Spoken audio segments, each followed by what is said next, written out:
बात करेगा। पहले फोटो दिखा देते हैं, फिर उसके बाद बात करते हैं। ये चित्र देख लीजिए पहले। मैं समझता हूं कि चित्र भी बहुत कुछ समझा देता है, लेकिन उसके बावजूद मेरा फर्ज है कि एक एक चीज आपको कनेक्ट कराऊं। ऊपर लिखा है 3 बड़ी बातों का डर। जी, आपने ठीक सुना और ठीक देखा। लिखा है 3 बड़ी बातों का डर। एक, महामारी, दूसरा गरीबी, और तीसरा युद्ध, जिसका पोस्ट फेसबुक, यूट्यूब, व्हाट्सएप पे मैं डाल चुका हूं, आप सभी को बता चुका हूं। और मैं समझता हूं कि ये जो 3 शब्द हैं इनसे वाकिफ होंगे, ऐसी आशा करता हूं। क्योंकि महामारी, दूसरा गरीबी और तीसरा युद्ध, इससे कोई ऐसा नहीं होगा जो वाकिफ नहीं है। सुबह का अखबार, आपका न्यूज चैनल, व्हाट्सएप पर छोटी छोटी क्लिप्स, ऐसी भरमार, इनकी तादाद इंफॉर्मेशन पहुंचाने के लिए विश्व भर में इसकी आपको भरपूरी मिल जाएगी। ऐसी महामारी, एक जो फोटो रखा हूं कोरोना, उसके पहले कितनी बीमारी आ चुकी है, कैंसर, टीबी, उसके बाद HIV, एड्स, और न जाने और भी कितनी युगों से चली आ रही, और अब जो सबके लिए एक बहुत बड़ा चैलेंज बन गया है, और वो है कोरोना, कोविड-19। ये खत्म नहीं हो रहा है कि दूसरा और एक आ गया, और वो है फंगस। एक है ब्लैक, दूसरा है व्हाइट फंगस। उसको लेकर भी वही है ना, उसको लेकर भी बहुत सारी बातें चल रही है। मनुष्य डरा हुआ है। आप देख सकते हैं 3 बड़ी बातों का डर, जिसमें से मैं एक अभी बता रहा हूं। दूसरा, जब यह सब कुछ फैल रहा है, सरकार किसी भी देश की एक ही चीज कर रही है, और वह है लॉकडाउन। लॉकडाउन जिसको कहते हैं तालाबंदी, हिंदी में लॉकडाउन, तालाबंदी। शहर बंद, मेडिकल्स बंद, सब चीजें, माफ करें मेडिकल नहीं, बाकी सब बंद। मेडिकल तो खैर चालू है, हॉस्पिटल चालू है, बाकी सब बंद। और जिसके चलते बहुत सारे जो बिजनेसमैन हैं या कारोबार करते हैं वो घर पर बैठे, जो उनके पास नौकरी करते हैं वो घर पर बैठे, जो शहर में काम करते थे वो गांव चले गए, और जिसके चलते नौकरी जा चुकी है, बिजनेस ठप पड़ चुका है, और जिसके चलते दूसरा आ गया गरीबी। गरीबी जिस किसी को भी देखिए आप, ये 2 चीज अभी तक बता चुका हूं, महामारी और गरीबी, तीसरा अभी रखूंगा, जिसके चलते हर इंसान डरा हुआ है। अब बात करते हैं युद्ध की। आप सभी जानते हैं भारत पाकिस्तान, अगर आप भारत के हैं तो भारत पाकिस्तान का बीच में डर था कि कहीं दोनों देश पे युद्ध ना शुरू हो जाए। फिर वो ठंडा नहीं पड़ा कि भारत और चाइना, अभी भी चल रहा है, वो बात अलग है। ये अभी ठंडा नहीं पड़ा कि तीसरा आ गया फिलिस्तीन और इजराइल, इनके बीच में युद्ध, जो कि अभी भी चल रहा है, और हजारों की तादाद में लोग मर रहे हैं। अब आप सोचिए, इसलिए लिखा है 3 बड़ी बातों का डर।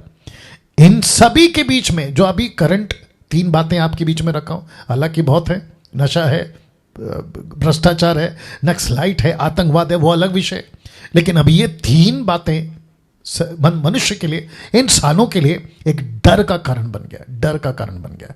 तो एक है महामारी, दूसरा है गरीबी, और तीसरा है युद्ध।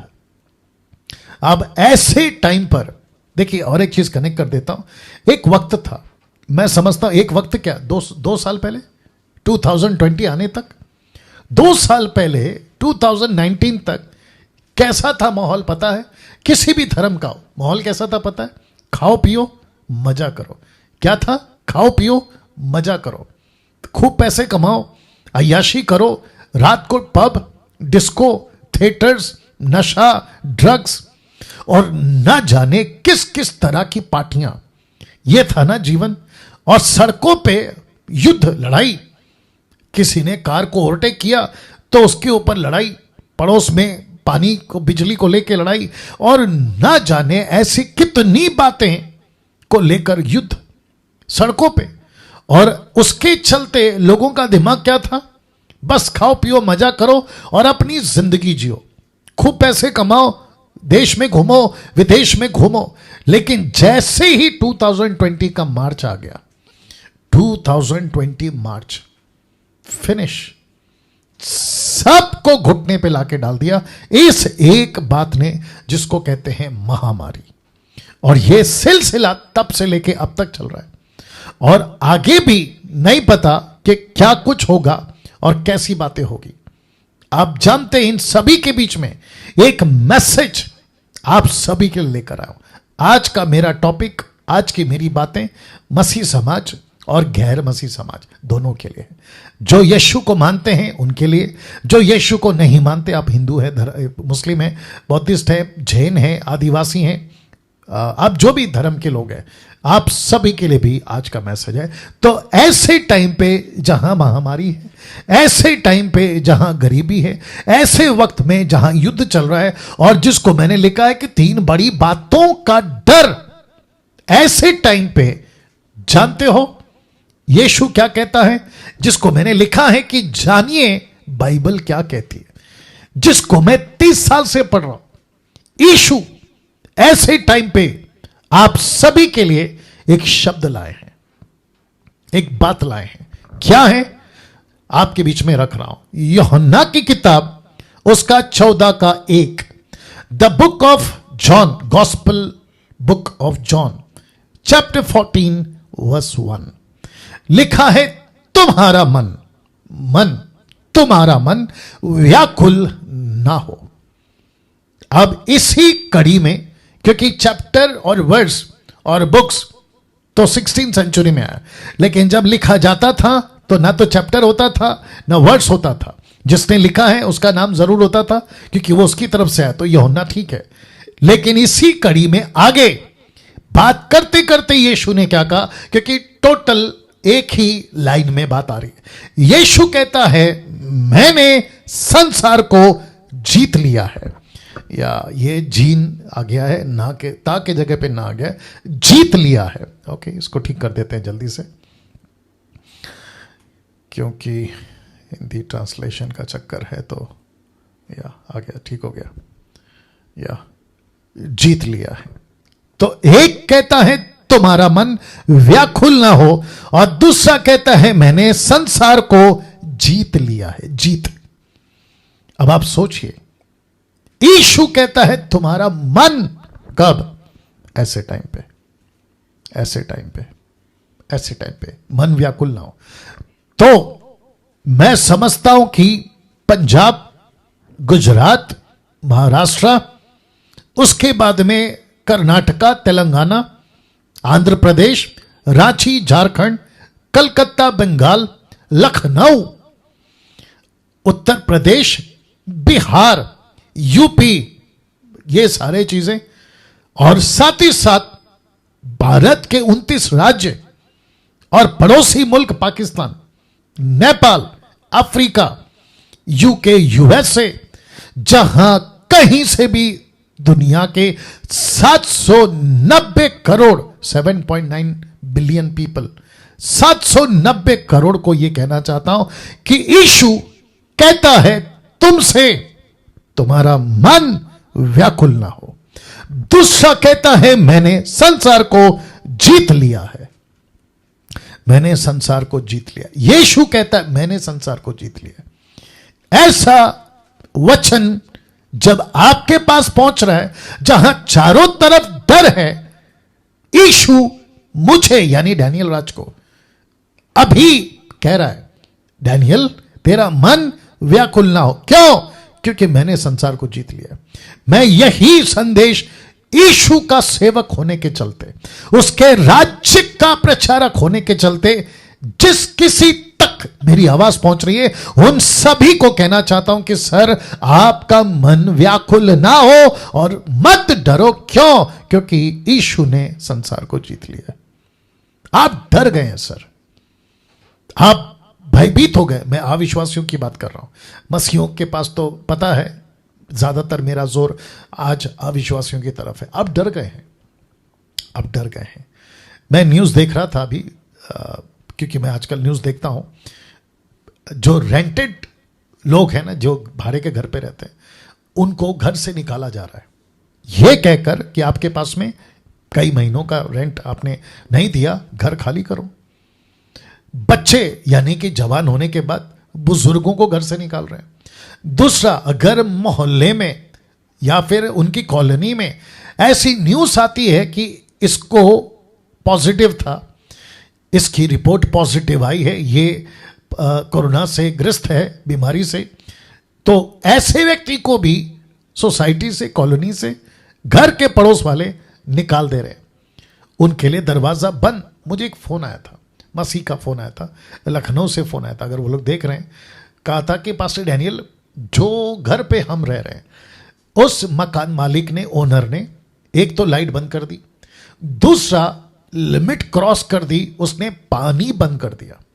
तो मुझे जब रो रो कर उस बहन ने मैसेज भेजा, कहा कि पास्टर डैनियल, हम खाने के बगैर जिंदा रह सकते हैं, मतलब कुछ दिन तक लाइट नहीं है, जिंदा रह सकते हैं, लेकिन पानी के बगैर कैसे रहे। और ऊपर से आई थिंक उसका 9-8 साल का लड़का है, पति पत्नी और एक लड़का। अब आप सोचिए, अगर पानी बंद हो जाए तो कैसे होगा।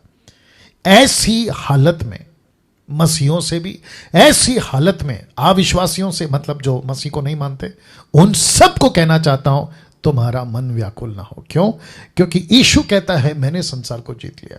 और एक देता हूं, देखिए, लिखा है यूहन्ना 14:27 में, मैं तुम्हें शांति दिए जाता हूं, अपनी शांति तुम्हें देता हूं। जैसे संसार देता है मैं तुम्हें नहीं देता।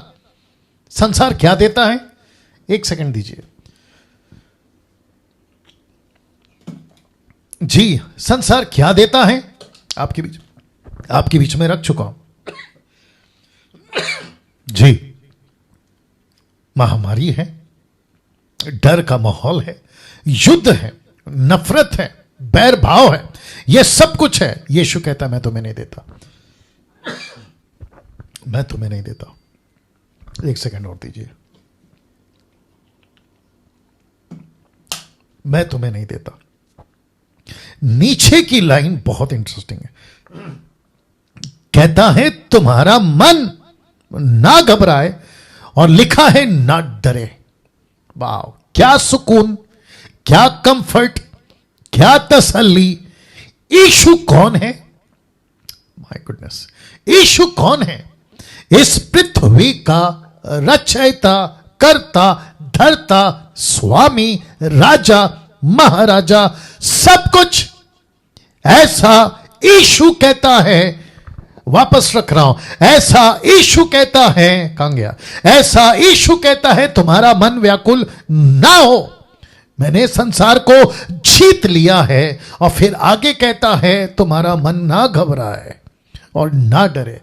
यीशु कह सकता है, जो सब कुछ को संभाल रहा है, पृथ्वी को संभाल रहा है, आकाश को संभाल रहा है, हर चीज को संभाल रहा है। अगर वो नहीं संभाल रहा होता तो सुबह का सूरज आप नहीं देख पाते, रात का चांद आप नहीं देख पाते। ये जो हवा, आपको अभी हवा की कीमत का अंदाजा हो गया होगा, क्योंकि ऑक्सीजन के बगैर लोगों की मौतें हुई है, ये आपको एहसास हो गया होगा। और उसको तक अगर यीशु नहीं भेजेगा ना, खत्म। ये रखा है यशाया 1:9, यशाया 1:9 या और रोमियो 9:29 कहता है यदि थोड़े से लोगों को परमेश्वर अगर नहीं बचा रखता तो शहर सदोम और अमोरा हो जाता।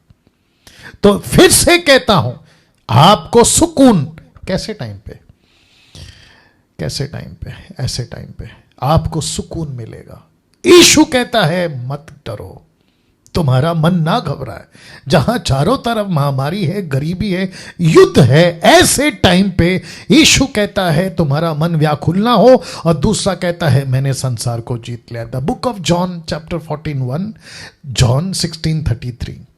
और ये आपके लिए रखा था मैंने, कहता है मैं तुम्हें अपनी शांति दिए जाता हूं। ये बात अलग है कि कॉन्टेक्स्ट में यीशु अपने चेलों से बात कर रहा है, लेकिन यीशु चेलों के साथ साथ वो सबको बात कर रहा है, क्योंकि प्रार्थना जब यीशु कर रहे थे इसी किताब के 17वें अध्याय में, तो यीशु कहता है 20 से आगे, यीशु कहता है कि मैं सिर्फ इनके लिए प्रार्थना नहीं करता, लेकिन उनके लिए भी करता हूं जो इनके द्वारा मेरे पास आएंगे।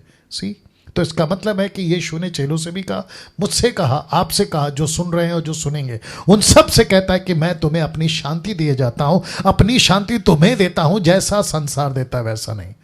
जैसा भारत देता है, अमेरिका देता है, अफ्रीका देता है, इजराइल देता है, आपका फिलिस्तीन देता है, इनके जैसा मैं तुम्हें नहीं देता, लेकिन कहता है कि मैं तुम्हें अपनी शांति देता हूं।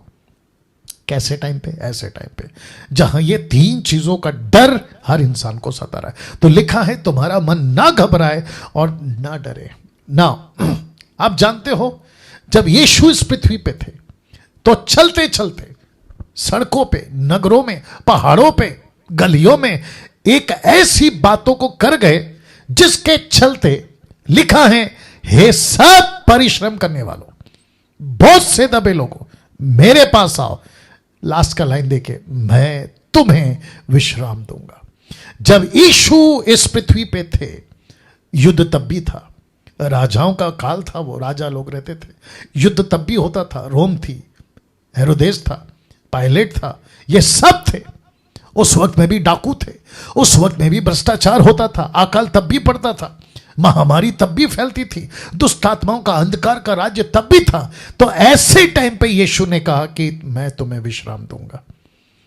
जिसके पास ऐसे माहौल में, ऐसे माहौल में, ऐसे माहौल में, ऐसे माहौल में, मैं रखूंगा तीसरा फोटो, ऐसे माहौल में यीशु कहता है मैं तुम्हें विश्राम दूंगा। अब आप सोच के देखिए, डॉक्टर को फोन लगाते हैं वो डरा देता है, पड़ोस को फोन लगाते हैं वो डरा देता है, दोस्त को फोन लगाते हैं वो डरा देता है, रिश्तेदारों को फोन करते हैं वो डरा देता है, न्यूज पढ़ते हैं अखबार पे वो डरा देते हैं, न्यूज चैनल देखते हैं रिपोर्टर डरा देते हैं। इसका मतलब क्या है? चारों तरफ डर का माहौल, डर की बातें, महामारी की बातें, भयंकर बातें, युद्ध की बातें आप देख सकते हैं। और एक है दुनिया खत्म हो रही है, दुनिया खत्म हो रही है, ऐसी बातें आपके बीच में आती है। और ऐसे टाइम पे, ऐसे टाइम पे यीशु क्या कहता है? मैं तुम्हें विश्राम दूंगा। अब आप सोचिए, एक ऐसी बाइबल जिसको मैं 30 साल से पढ़ रहा हूं, एक ऐसी बाइबल जिसमें से ये वचन निकाल के रखा है। मैं रिक्वेस्ट करता हूं, आप हिंदू हैं, मैं आपको रिक्वेस्ट कर रहा हूं, मुस्लिम हैं, आपको रिक्वेस्ट कर रहा हूं, बहस में मत पढ़िए। मेरा धर्म नहीं है तो मैं क्यों बाइबल पढ़ूं? मैं क्रिश्चियन नहीं हूं तो मैं क्यों बाइबल पढ़ूं? पहली बात तो हम क्रिश्चियन की बात ही नहीं कर रहे हैं, क्योंकि क्रिश्चियन, हिंदू, मुस्लिम ये धर्म में आते हैं। मैं जिसकी बात कर रहा हूं वो राज्य की बात कर रहा हूं, किंगडम की बात कर रहा हूं, तो आपको समझना होगा। मैं ऐसे लोगों को रिक्वेस्ट करता हूं, ऐसे माहौल में, ऐसे माहौल में, ऐसे माहौल में इसको पढ़िए, इसको पढ़िए, आपको सुकून मिलेगा। विश्वासी अगर आप सुन रहे हैं, इसको पढ़िए, आपको सुकून मिलेगा। यीशु की बातों पे गौर करिए, आपको सुकून मिलेगा। यीशु की वचनों को पढ़िए। मैं कल जब एक प्रोग्राम कर रहा था, आप सभी जानते हैं, मैंने प्रोग्राम स्टार्ट किया, कल से स्टार्ट हो गया, पूछो जो भी पूछना है। उस भाई से पूछा कि आप कितनी चैप्टर पढ़ते हैं, तो उसने कहा एक। ये तो फिर आपका जो है बिस्किट है, आपका मेन खुराक कहाँ है, जिसको कहते हैं मीट, मीट वो कहाँ है? तो कम से कम मैंने कहा था उनको 40 चैप्टर पढ़ो। आप 10 पढ़िए, 5 पढ़िए, 15 पढ़िए, 20 पढ़िए, लेकिन पढ़िए। मैं आपको बता दूं, बहुत सुकून मिलेगा, बहुत सुकून मिलेगा। एक तसल्ली भरा ये संदेश है यीशु का, एक कंफर्ट आपको इसमें मिलेगा ना, क्योंकि वक्त का भी